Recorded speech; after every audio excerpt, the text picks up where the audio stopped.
जय हिंद। स्वागत है आपका करंट अफेयर के इस सीरीज में।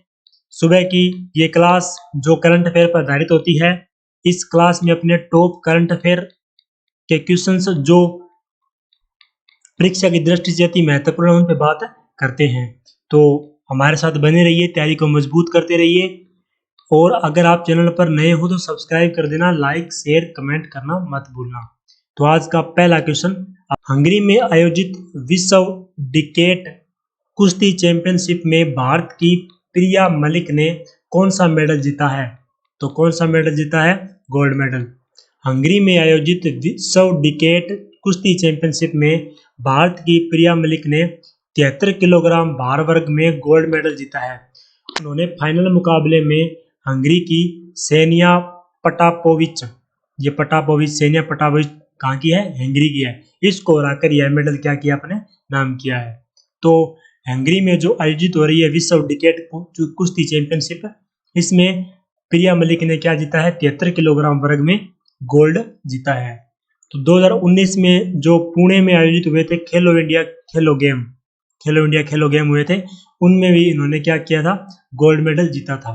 तो आपको याद रखना है, अभी ये विश्व डिकेट कुश्ती चैंपियनशिप कहाँ हो रही है? हंगरी में। प्रिया मलिक ने क्या जीता है? गोल्ड मेडल 73 किलोग्राम वर्ग कैटेगरी में। नेक्स्ट क्वेश्चन, गूगल की किस पेरेंट कंपनी ने एक नई रोबोटिक्स कंपनी इंट्रिसिक शुरू करने की घोषणा की है? तो गूगल की पेरेंट कंपनी कौन सी है? अपने को पता है, अल्फाबेट। क्या है? अल्फाबेट। गूगल की पेरेंट कंपनी अल्फाबेट ने हाल ही में एक नई रोबोटिक्स कंपनी इंट्रिसिक शुरू करने की घोषणा की है, जो कि रोबोट के लिए विकसित होने वाले सॉफ्टवेयरों पर केंद्रित होगी। यानी रोबोट के लिए जितने भी सॉफ्टवेयर जो विकसित होते हैं या बनाए जाते हैं, वो ये कंपनी काम करेगी, उनको बनाएगी। तो ये गूगल की जो पेरेंट कंपनी कौन सी है? अल्फाबेट के द्वारा ये कंपनी स्टार्ट की गई है। ये इंट्रिसिक कंपनी अल्फाबेट की शाखा कंपनी एक्स के भीतर कई वर्षों से काम कर रही है। तो अल्फाबेट की शाखा कंपनी कौन सी है? एक्स। और अल्फाबेट किसकी पेरेंट कंपनी है? गूगल की। तो आपको याद रखना है इतना। नेक्स्ट क्वेश्चन, 29 जुलाई को पूरे विश्व भर में कौन सा दिवस मनाया जाता है?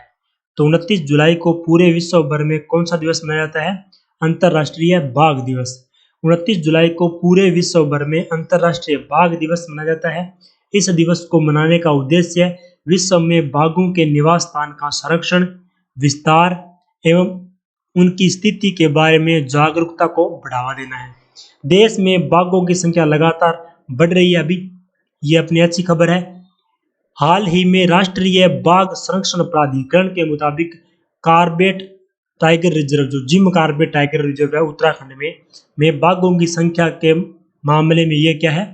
51 टाइगर रिजर्व में नंबर 1 पर है। यानी सबसे अधिक कहाँ पे? जिम कार्बेट जो ये बाघ है वहां पर।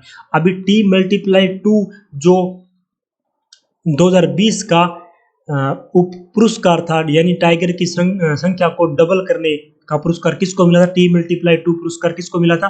पीलीभीत टाइगर रिजर्व को मिला था। ये आपको याद रखना है, एडिशनल इंफॉर्मेशन। और बाकी जिम कार्बेट नेशनल पार्क जो है उत्तराखंड में, वो 51 टाइगर रिजर्व में 1 नंबर पर है बाघों की संख्या में। नेक्स्ट क्वेश्चन, राज्यपाल थावरचंद गहलोत ने बसवराज बोम्मई को किस राज्य के नए मुख्यमंत्री के रूप में शपथ दिलाई है? तो किस राज्य के? कर्नाटक के।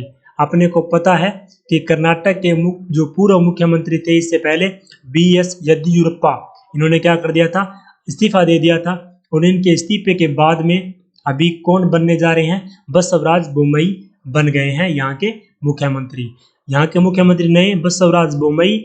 और यहाँ के जो राज्यपाल या गवर्नर कौन है? थावरचंद गहलोत। तो आपको याद रखना है, कर्नाटक के राज्यपाल थावरचंद गहलोत और नए मुख्यमंत्री बसवराज बोम्मई। नेक्स्ट क्वेश्चन, केंद्रीय कैबिनेट ने DIC-JEC, ये DIC-JEC क्या है? संशोधन बिल को मंजूरी दी है। ये बिल है, इसको मंजूरी दी है, जिसके तहत अब बैंक के डूबने पर ग्राहकों की कितनी रकम सुरक्षित रहेगी? तो कितनी रकम? 5 लाख रुपए। केंद्रीय कैबिनेट ने हाल ही में deposit insurance and credit guarantee corporation act. ये इस DICJEC की फुल फॉर्म क्या है? Deposit insurance and credit guarantee corporation act. इस बिल में क्या किया है? संशोधन किया है, जिसके तहत अब किसी भी बैंक के डूबने या बंद होने पर ग्राहक को 5 लाख रुपए हैं जो वो सुरक्षित रहेंगे उनके डिपॉजिट्स को, जो 90 दिन के भीतर यह रकम वापस मिल जाएगी। समझ रहे हो? यानी 5 लाख रुपए तक की रकम अपने बैंक डूबने पर अपने को वापस मिल जाएगी। ये इस बिल में अभी ऐड किया गया है। नेक्स्ट क्वेश्चन, 1 से 13 अगस्त तक भारत और किस देश के बीच वोल्गोग्राद में संयुक्त सैन्य अभ्यास का आयोजन किया जाएगा? तो किस? भारत और रूस के बीच। भारत और रूस के बीच 1 से 13 अगस्त तक वोल्गोग्राद में संयुक्त सैन्य अभ्यास इंदर 2021 का आयोजन किया जाएगा। यह संयुक्त सैन्य अभ्यास दोनों देशों के द्विपक्षीय सुरक्षा सहयोग को और अधिक मजबूत व विकसित करेगा। इस सैन्य अभ्यास में दोनों देश के 250 कर्मी हिस्सा लेंगे। यह अभ्यास दोनों देश की सेनाओं के बीच अंतर संचालनीयता और आपसी विश्वास को बढ़ाएगा। यानी ये जो आपको याद रखना है, रूस और भारत के बीच इंदर 2020-21 का आयोजन किया जा रहा है 1 से 13 अगस्त तक वोल्गोग्राद में।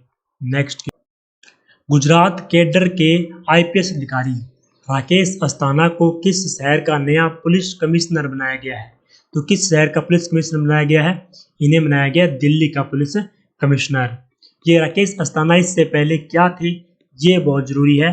तो गुजरात कैडर के IPS अधिकारी राकेश अस्थाना, जो हाल ही में बॉर्डर सिक्योरिटी फोर्स के डायरेक्टर जनरल के तौर पर तैनात थे, उन्हें क्या किया गया है? दिल्ली का पुलिस कमिश्नर बनाया गया है। इससे पहले वो क्या थी? बॉर्डर सिक्योरिटी फोर्स यानी BSF के डायरेक्टर जनरल के तौर पर तैनात थे। अब इन्हें दिल्ली का नया पुलिस कमिश्नर बनाया गया है। तो आपको इतना याद रखना है। साथ ही में ITBP के डायरेक्टर जनरल कौन है? सुरजीत सिंह देसवाल को BSF का अतिरिक्त प्रभार दिया गया है। यानी BSF से राकेश अस्थाना जी को हटाकर दिल्ली में पुलिस कमिश्नर बना दिया गया है। और ITBP के जो डायरेक्टर जनरल थे सुरजीत सिंह देसवाल, इनको BSF का अतिरिक्त प्रभार दे दिया गया है। तो आपको इतना याद रखना है इस क्वेश्चन में। नेक्स्ट, हाल ही में किसने दृष्टि पर अब तक के पहले प्रस्ताव को मंजूरी दी है? दृष्टि पर यानी विजन पर तो किसने दिया? संयुक्त राष्ट्र ने। संयुक्त राष्ट्र महासभा ने हाल ही में दृष्टि पर अब तक के पहले प्रस्ताव को मंजूरी दी है, जिसका उद्देश्य वर्ष 2030 तक लगभग 1.1 बिलियन लोगों की मदद करना है। दृष्टिहानि से पीड़ित हैं, जो दृष्टिहीन है या दृष्टिहानि से जो पीड़ित है, उनकी क्या करना? मदद करना। साथ ही संयुक्त राष्ट्र ने अपने 193 सदस्य देशों से कहा है कि वे अपने प्रत्येक नागरिकों की आंखों की देखभाल सुनिश्चित करें। तो ये विजन जो अभियान है, दृष्टि या विजन, ये प्रस्ताव किसने मंजूरी दिया इस प्रस्ताव को? तो संयुक्त राष्ट्र ने मंजूरी दी है। नेक्स्ट, तो आज के लिए इतना ही। बने रहिए हमारे साथ, तैयारी को मजबूत करते रहिए। आपको क्लास कैसी लगी बताना हमें, और आपका दिन शुभ हो। धन्यवाद।